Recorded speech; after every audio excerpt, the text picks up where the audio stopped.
სტუდიაში გიორგი ახვლედიანი აქტიურობდა და მოდით მას დაუთმობ ბატონ ზურაბ თქვენს ნებართვით დროს მოკლედ რა გაქვთ საპასუხო თუ გაქვთ არ ვიცი რაიმე საქმე რამდენჯერმე შეწყვეტნეთ გიორგი ვაშაძეს და შემდეგ მაინტერესებს თქვენ პოლიტიკურ გაერთიანებასთან მიმართებაში რაც დღეს ითქვა უბლოკო სტატუსი არის ბლეფი და ნინო ბურჯანაძეს აქვს ძალიან ცოტა შანსი რომ მოხვდეს საქართველოს პარლამენტში. ხო, მე განსაკუთრებით ყურადღებას არ გავამახვილებ ხა ნაციონალური მოძრაობის ანათალებზე, მაგრამ ყოველ შემთხვევაში იმაზე საუბარი რომ თურმე მათ გამზადებული აქვთ გეგმები საქართველოს გაბწყინების, ისინი იყვნენ ხელისუფლებაში 9 წლის განმავლობაში და საქართველოს მიიყვანეს უკიდურეს ძიმე მდგომარეობამდე 250,000 ადამიანი ციხეში ჩასვეს, დახოცეს ასობით ადამიანი და ამაზე პასუხისგებაც კი არ უნდათ. და დღეს თურმე იმით რომ წამოვიდა ვიღაცა ნაციონალური მოძრაობიდან, ან ვიღაცა კიდე ნაციონალურ მოძრაობაში იძახის რომ თურმე ჩვენ წავაგეთ 2012-ში არჩევნები და ამიტომ ეს ყველაფერი გვეპატია. არ არის ეს ეგრე.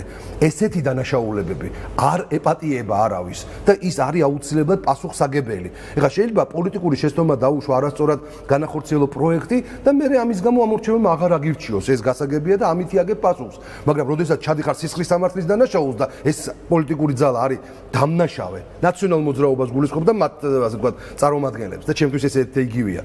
აი მაშინ ამ შემთხვევაში, როდესაც სისხლის სამართლის დანაშაულს ჩადიხარ, მარტო არჩევნებში წავაგე და უკაცრავად ნაციონალებიდან წამოვედი, ეს ინდულგენცია არ არის. კარგი, ხა რაც ეხება იმ კონკრეტულ განცხადებას. რაც ეხება ბატონ ბიძინა ივანიშვილის რიტორიკას, საოცარი რიტორიკა აქვს. მან თქვა სამი საკითხი, ხო, დღეს თქვენ სწორად აღნიშნეთ, ერთი რომ თურმე უბლოკო სტატუსი არის ცოტათი ბლეფი. ამაზე გეტყვით, მაშინ რა არის რეალური ბლეფი?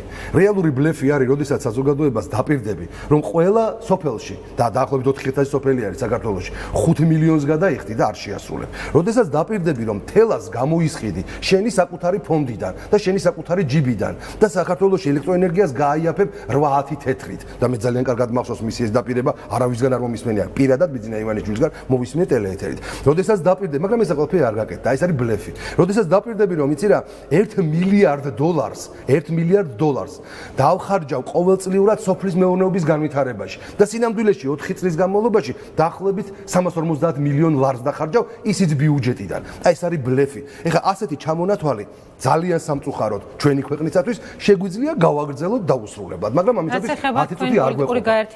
რაც შეეხება თემას რომ მეორე თემა ბიძინა ივანიშვილმა განაცხადა რომ ნუ ახლა ნინო ბურჯანაძე ამბობს რომ რუსეთთან ურთიერთობა უნდა დავალაგოთო. დიახ, ჩვენ ამას ვამბობთ. და მაგრამ მეც მინდაო რომ რუსეთთან ურთიერთობა დავალაგოთ და არაფერი ამაში განსაკუთრებული თურმე არ არისო. და ნინო ბურჯანაძე ამ თვალსაჩინით მარტო არ არისო. მეც მინდა დავალაგო რუსეთთან ურთიერთობაში. ისეთი საუბარი იყო თვითონ შეცვლილია საქართველოს აუცნების მთავრობის მიდგომა განსხვავებულია სახელმწიფო. რა თქმა უნდა, ხა ისეთი აგრესია და კონფრონტაცია და მუდმივად საქართველოში სამხედრო ინტერვენციის საფრთხე ნაკლებად არის, მაგრამ ეს არის ზღვაში წვეთი იმ შესაძლებლობებიდან, რაც უნდა განხორციელებულიყო და რაც დაპირებები იყო.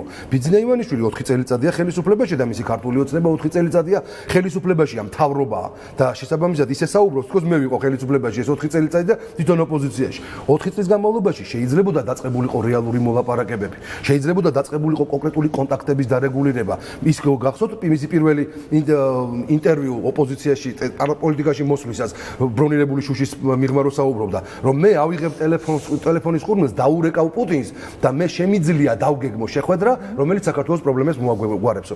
მაგრამ ერთი ნაბიჯი მაგ მიმართულებით არ გადაიდგა მიუხედავად იმისა რომ თავად ვლადიმერ პუტინი ორჯერ აცხადებდა, ორჯერ განაცხადა მან რომ ის მზად არის საქართველოს ხელისუფლებასთან შესახვედრად და დიალოგისათვის თან დააყოლა ნებისმიერ თემაზე. ანუ არ არსებობს ტაბუირებული თემები. თუმცა მზადყოფნა საქართველოსგანაც გამოიწვა წინაპირობებზე საქართველოს მხრიდან არც ერთი ნაბიჯი არ გადადგმულა იმისათვის, რომ რეალურად საქართველოს პრობლემების მოგვარება დაწყებულიყო. წინა საპირისპიროდ ჩვენ დავიწყეთ ისევ ქართული ოცნება ჩაება ნაციონალური მოძრაობის ფერხულში და დაიწყო იმაზე საუბარი, რომ ჩვენ გავხდებით ნატოს წევრები, დღეს თუ არა ზეგ და მასზეგ, ჩვენ ვიქნებით აუცილებლად ნატოს წევრები და ასე შემდეგ. იმ ილუზიების და ზღაპრებით საზოგადოების თვალში ნაცრის შეყრა გააგრძელა, რასაც აკეთებდა ნაციონალური მოძრაობა და მესამე თემასაც დავასრულე ბატონ ზურაბ მაბატიებს სულ ნახევარი წუთით საუბარი იმაზე, რომ თურმე ჩვენ ნაკლები შანსი გვაქვს პარლამენტში მოხვედრის. ამას ამბობს ადამიანი, იმ პოლიტიკური ძალის ლიდერი, რომელიც თავად ავრცელებს კვლევებს და ბოლო კვლევის მიხედვით მათ 30% ჰქონდათ, ხო? ქართული ოცნების კვლევების მიხედვით 30% რო აქვს თავიანთი რეიტინგი არჩევნებამდე ერთი თვით ადრე. ამ პარალელურად ბატონ ბიძინა საუბრობს, რომ საკონსტიტუციო უმრავლესობა უნდა იყოს, ანუ 115 დეპუტატი პარლამენტში. ეს ნიშნავს, რომ ის უბრალოდ არარეალისტურად უყურებს ზოგადად პროცესებს, არაადეკვატურად აფასებს. აქედან გამომდინარე, ჩვენ ძალიან მალე, სულ რაღაცა სამკვირაში, ბატონ ბიძინას დავანახებთ, რაოდენ სერიოზული ძალა იქნება დემოკრატიული მოძრაობა პარლამენტში, რომელსაც ანგარიშის გაწევა მოუწევს ძალიან სიღრმისეულად. გიორგი ვაშაძე ამბობდა, რომ აი დაბნეულ ამომრჩეველს მოიაზრებს საკუთარი გუნდის მხარდამჭერად. ამომრჩევლის ის ნაწილი, რომელსაც ჯერ არ აქვს ჩამოყალიბებული, ასე ვთქვათ, არჩევანი.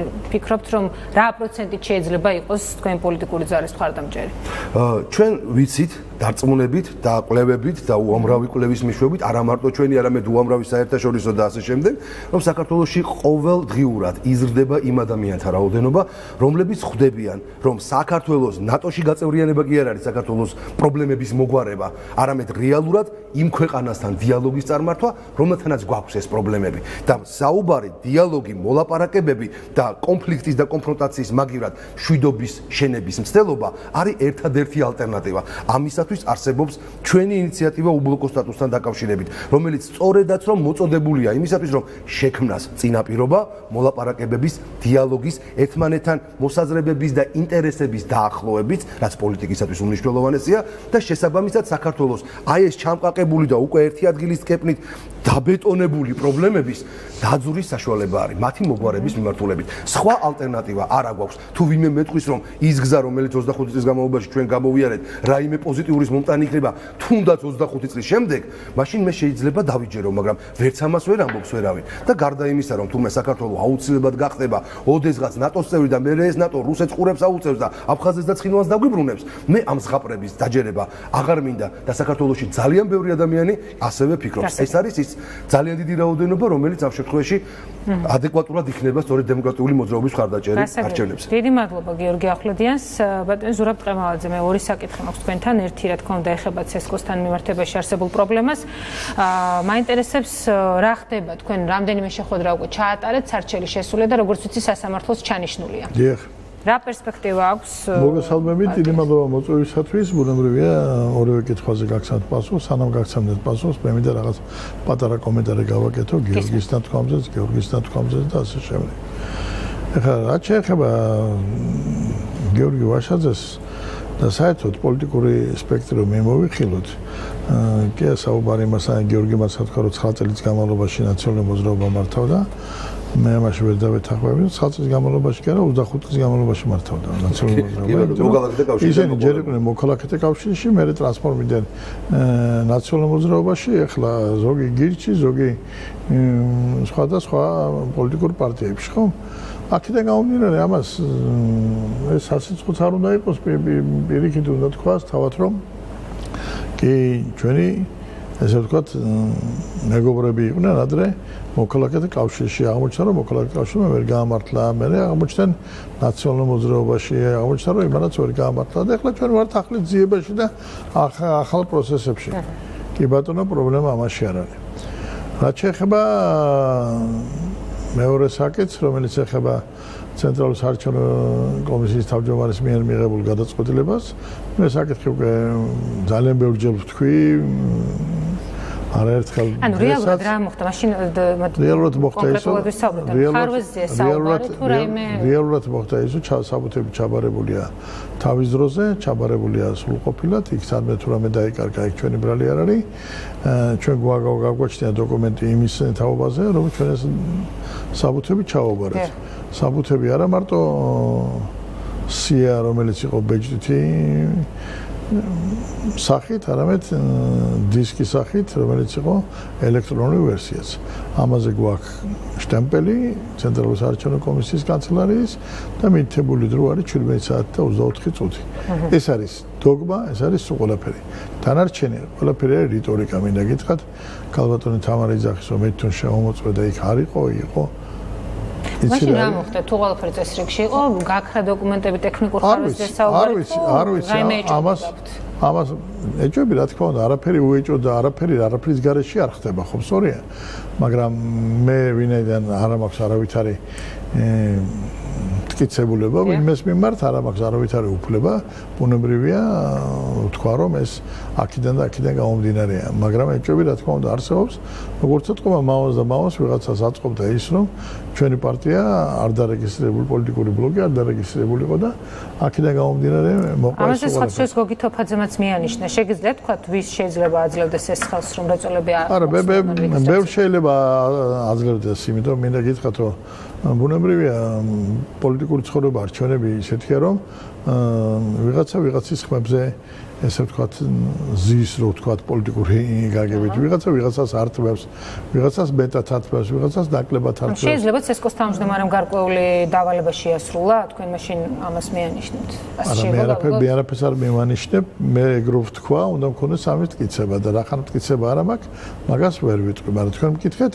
ვის შეიძლება აწყობდეს არა მე გპასუხობთ ვის შეიძლება აწყობდეს შეიძლება აწყობდეს სხვა პოლიტიკურ ძალებს შეიძლება აწყობდეს ნებისმიერ რომელიც არის კონკურენტი ჩვენი მაჟორიტარი დეპუტატების მე მინდა გითხრათ ჩვენი 40 მაჟორიტარი დეპუტატების კანდიდატი ყავს და აქედან 10 მიგვაჩნია ჩვენ მიგვაჩნია ეგ საზოგადოება უნდა გადაწყვეტოს მიგვაჩნია საკმაოდ სერიოზულ კანდიდატად და მიგვაჩნია რომ ისინი გაიმარჯვებენ არჩევნებში მაჟორიტარულ არჩევნებში ყავს გადალებაში შეიძლება ის ვიღაცას არ სიამოვნებს ზოგიერთ რაიონში შეიძლება რომელიღაც პარტიის წარმომადგენელი არის ფავორიტი ზოგიერთში სხვა და ასე შემდეგ ეს ყველაფერი არის და რომელიც უნდა დაამტკიცოს ბუნებრივი არჩევნები და არჩევნებზე მე მიმაჩნია და სწორი ვარ ნამდვილად დარწმუნებული 20 წელიწადია ვარ ამ პოლიტიკაში და ნამდვილად ესეთ რაღაცა ისეთ შეცდომას რაღაცა ამ რეგისტრაციის გულის მოსახსნელი ყოფილიყავ ჩვენ მაგას არ დაუშვები და მაგას დაამტკიცებს ალბათ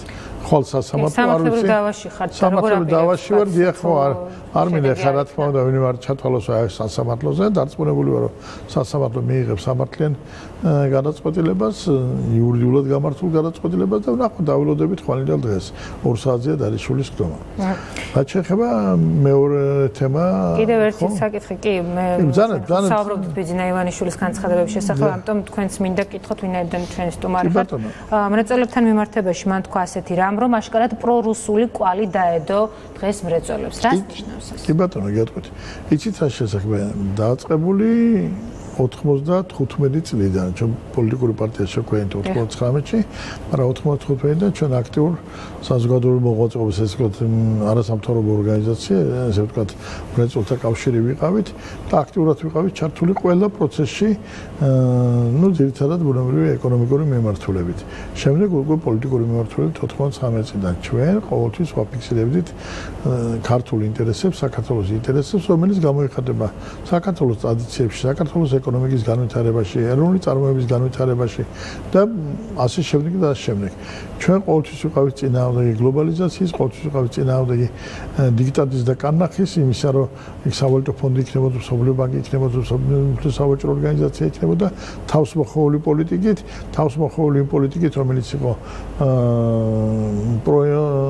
იმპორტული პოლიტიკა და ამან მიგვონა ჩვენ დღეს, რომელსაც ვერ ვასწორებთ, რომელსაც ისეთი გასახანი იპოვა ნაციონალური მოძრაობის დროს, უკვე კულმინაციას მიაღწია, 5-ჯერ უფრო მეტია იმპორტი ვიდრე 80% შემოსული პროდუქცია. და ეს იმას ნიშნავს, რომ საქმდება იქ იმ ქვეყანაში, სადაც პროდუქცია შემოგაგდა, ჩვენი ქვეყანა ღარიბდება და ჩვენი ქვეყანაში ჩდება და იზრდება უმუშევრობა. აი ეს არის ელემენტარული პატარა ეკონომიკური თეორიის საფუძვლები და ამას არ ჭირდება დიდი რაღაც მოპოვება რაღაც მონაცემებს. რაც შეეხება ბატონო ბიზნეს განცხადებას, მე მათ ჩვენს მისამართით ვერაფერი საპრობლემო ვერ დავინახე, გულახდილად გითხრათ. კი, თუ ქართული ინტერესები არის ის რომ ქართული ინტერესებს უნდა მივახციოთ ამ ინტერესებისაც ჩვენ არაერთხელ გვითხოვთ და დღესაც ვიტყვი და ყოველთვის ვიტყვი, რომ პირველ რიგში რა თქმა უნდა იყოს მოლაპარაკება, ყველა ზომა უნდა იქნეს მიღებული, რომ რუსეთთან ურთიერთობა დათბეს. და რუსეთთან უნდა მივახციოთ ჩვენ იარაღით და იარაღით ჩხარულით ვერც რუსეთს და ვერც სხვა ქვეყანას ბოდიშუხით და ვერ ვაჯობებთ. თავდაცუნარიანობაზე როცა საუბარი და იმაზე როცა საუბარი რომ ჩვენ ნატოში შეგვიშვებენ თუ არ შეგვიშვებენ, კარებიდან არ შეგვიშვებენ, ფაჯინდა გადავხტები, ახლა ვიღაცა შეიძლება ფაჯინდა ხტობიელოვიდოდეს, მაგრამ ნამდვილად მინდა გითხრათ რომ მთელმა მსოფლიოს ელიტამ ყველამ განაცხადა რომ ჩვენ ნატოს წევრები ვერ გახდებით ისევ თქვენი ინტერესებიდან გამომდინარე. ყველა გვეუბნება დაალაგეთ სიტუაცია რუსებთან. ჩვენთვის აუცილებელია რომ ნახოთ ჩვენი გეოპოლიტიკური მდგომარეობა და ნამდვილად აუცილებელია რომ რუსებთან კონდეს ნორმალური ურთიერთობა. როგორ მივახციოთ, სწორედ ისე უნდა მივახციოთ, რომ დიპლომატიური ენა, დიპლომატიური მოლაპარაკებები მე არ გულისხმობ დიპლომატიური ურთიერთობების აღდგენას ამ ეტაპზე, რა თქმა უნდა, ყველაფერს თავის დრო აქვს. იმის თქმა, რომ ახლა არიქა ჩვენ მოვალთ ამ მიმართულებით და დავიწყებთ მოლაპარაკებებს და ხვალ ყველაფერი გადაწყება, ამის ილუზია არავის არ აქვს. ხომ?